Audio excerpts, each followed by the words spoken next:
Hey guys, welcome to my book review, There Are No Accidents, Synchronicity and the Stories of Our Lives by Robert Hopcke.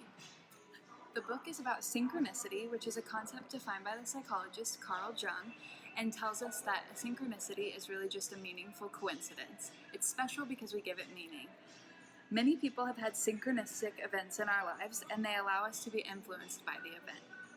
Synchronicity happens even when we don't recognize it, but approaching the event as synchronistic allows us to place this meaning and see it in a clear and useful way in our lives. These events can be both good and bad.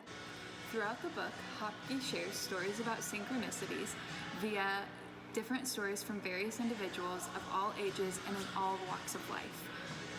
Synchronicities can be found most often in stories of love and meeting the love of your life, but can also be found in work, dreams, spirituality, and life and death. The book shares many stories of love, and therefore that will be the focus of this review. However, it will also share many stories of individuals who lost their jobs and felt it was the worst event of their life, in the end to find a better job with better pay that was better for them.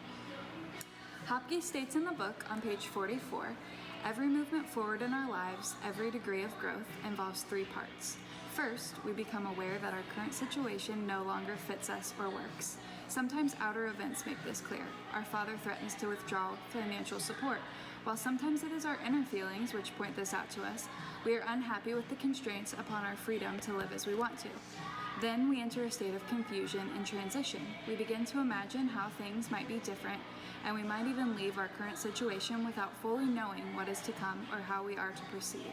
We hang up the phone shouting, "Fine, go ahead." But then we are left in a state of betwixt and between. We can't go back, but we don't really know what to do. And this transitional state may last a day, a month, or years, until finally something happens. We get some help. Our feelings become clearer. An opportunity presents itself. We take a certain action and move into a different and more satisfying way of being. The following story is just a short example of the various stories in the book of synchronistic events. In this case, one of the worst events to ever happen to someone ended up turning out to be the best event to ever happen to him, all because of a meaningful coincidence. In the case of this story, Stephen is looking for a job and wants to be a filmmaker. However, he has no experience and only his camera. He decides that with no luck finding a job, being a cameraman is just not for him. But then, his car catches fire and blows up, almost killing him. The only thing he has left is his camera, and to pay for it, he decides he should sell it. He needs a new car and sells his camera. He puts an ad on the news and finds out that there's a cameraman who's looking for a backup camera. When he goes to meet him, he then finds out that someone from the network has been shot, not killed, don't worry, and is then asked if he can shoot for the job. So he becomes the cameraman for this station and has a job with new experiences that opens him up to the world of shooting for the TV. In regard to love, Hopcke shares in the book, synchronicity reminds us how much a work of art the stories of our lives can be. Love can be found in many places. For example, someone may be in the right place at the right time and be the love of your life.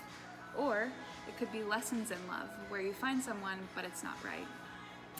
And love can also be where fate steps in and it's just not meant to be, or it is meant to be. You never know. The following stories are from friends and family who have had synchronistic love events of their own. Hi, my name is Bill Etzenhauser. I'm Claire's dad. I was supposed to share a story about her mother and I and when we met. We were 13 years old when her mother moved from Iowa to Kansas City, and we met in middle school. Upon meeting, we became fast friends and were friends throughout middle school. In ninth grade, we were in a class together, and she turned around and looked at me one day and said, "I would never marry you." Not that I had asked, not that I was thinking about asking, not that I was interested in asking. However, curiosity got the best of me, and I asked her, "Why is that?" Not that I've asked. She proceeded to look at me and say, "I would never do that to my kids." And I looked at her and said, "You never do what to your kids?" And she said, "I never give them brown hair and brown eyes." So we went through high school together. We're close friends there. We dated for about 5 months and destroyed our friendship. We finally got back together after high school, and I realized she was the one. She was a person that I couldn't imagine not spending the rest of my life with. So we dated throughout college and ended up getting married right after we graduated. Almost 30 years later, we have the most beautiful children that anyone has ever had. So the one thing about Dad's story is that ultimately I ended up with brown-haired, brown-eyed children. So all these years later, that's how it ended up. From that one day when I said I would never marry him for his brown hair and brown eyes because of our children. And I love them all dearly. Spencer and I met back in 2010. We were introduced by some mutual friends that I babysat for. And he asked me out on a date. Said he was going to be going out of town with some friends. He'd call me when he got back and we'd get something on the calendar. And he never called me. So I actually ended up dating his roommate for a few months. So I got to hang around with Spencer and get to know him a little bit. But it was completely God's timing that we were not supposed to date at that time. And Spencer was an alcoholic. He was not following the Lord like he is now. And then I had things in my life that it just wouldn't have worked out timing wise. And God knew that for sure. So fast forward 3 years to 2013, we were set up again by the same mutual friends. We actually went out on a date that time, end of September. And that night after our first date, we both called he called his dad and I called our friend that introduced us and said, I think this is the one. I think I just went on a date with who I'm going to marry. So it was a really cool, feeling of just knowing. And it was totally God working in our lives. And I remember on our second date being so excited to talk to Spencer about meeting Bill and Shelley Etzenhauser, who for my entire life have been like parents to me, and I was adopted in as their child, and they're just extremely important people to me. And so when I told Spencer this, he was like, that's funny. I have a Emma Jean Etzenhauser as a grandma on my side of the family, and that's just not a very common name.